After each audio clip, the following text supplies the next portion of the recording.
Welcome back to another art teacher drawing some Adventure Time character illustrations. Today we're going to be drawing even more Adventure Time. This is our third installment of this series. We've been kind of illustrating in little batches of five, so today we're going to keep with that theme and go with five more characters from Adventure Time. You can see I've gone with this little apple wrestler guy. To start things off with, I think it's a pretty fun character, and everything that I'm exploring from this series, I've enjoyed thoroughly. Haven't watched too much more of the show yet. Maybe we'll put that on the agenda soon. But let's go ahead and dive into our first video. So this one was pretty fun. It's not a super complicated character. You can see the reference image there. Again, I just tried to push the pose and the expression a little bit more. I thought the cross eyes were a little, I mean, they're just like a funny, kind of nice touch for like his expression and his anger. Definitely pictured this guy as like, I don't know, like he's been done some kind of wrong, or he's like very, very dramatic, almost in like a wrestling story telling kind of pose here, very, very dramatic. And then I added the little blush at the end. I thought the red pink really made for some great contrast on that lime green. I've mentioned that in previous videos. I love when the red green works together nicely. Blue Mountains in the background, I think again the green stands out really, really nice against that. One of the things that I'm happy with here is the use of different tones of green. There's three, I guess if you count the tongue, four represented, and there's some color holds, so a couple more. But they're represented really, really nicely. It would have been easy just to make this character like one straight flat color green, but this really adds some nice dimension to it. And overall, I think it's a pretty successful illustration. Maybe it's, compared to the Pokemon series, I just am not as familiar with these characters. And I think mentally that's just kind of freeing me up to just kind of do more with them because I don't think it's got to like be a certain way. So that's been pretty fun. Let's jump into this next one. This is some type of, oh man, it's like master wizard or master mage, something like that. You can see I ran out of room and had to put his little crown jewel thing. I drew that off to the side on my little sketch there. He kind of looks like an onion. I don't know if that's got anything to do with anything in particular. For the reference colors, you can also see there like very, very like pale white.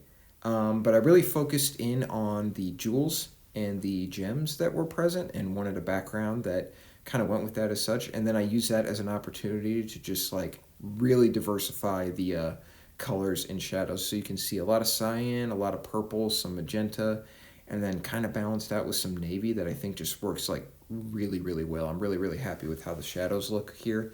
And then on the add layer for the highlights, I mean, the highlights are, what is that, R right, the characters left. I think everything comes through there. The eyes are maybe some of my favorite glowing eyes I've ever made. Green is a really nice color for me for glows in general, but I think the color hold on the actual gem, the shadows present within, and then kind of just those last lighting effects, when you look at that compared to the background, I think it just really, really works. So the apple wrestler guy has been very, very fun, and gosh, grand, it's something wizard, grand mage, grand wizard, something like that. This character has been pretty fun too. So these have been some strange characters so far, so I wanted to keep on brand with that. And this had some, it's like double tandem psychic flying elephants. Might not be that exactly, but it's something like that. And it's like this bifurcated, they got like gold shot, you can see the reference down there, gold shotgun tusks, they've got visors, they've got, I don't know, this design is just crazy. The colors are crazy. It can fly. In its trunk, it's got more jewels. There's cyberpunk visors. This is a very, very strange character. I don't even know if this character can talk or if it's supposed to be like the weapon of another character or something, but this is pretty fun to draw. I put the elephants in a little bit more perspective. The colors naturally were kind of present. They're pretty dynamic on their own, so I can't take too much credit for that. I made the sky in the background something similar, so it kind of matched. Should I have put more of a glow on the gold? I don't know, this idea of the gems glowing, and obviously I wanted something reflective in the visor. I just felt like more shine on there would have maybe taken away what was already present. The fire like came out of their legs are like rockets. I don't know, just really fun overall. I think the shadows are the right color. I do not fully enjoy the placement, and it's very two-tone. I probably would, if I were doing this again, would go back and push a third tone. This one is fun. Probably my least favorite of the three so far, but I would still say communicates. I mean, it's definitely a psychic double elephant.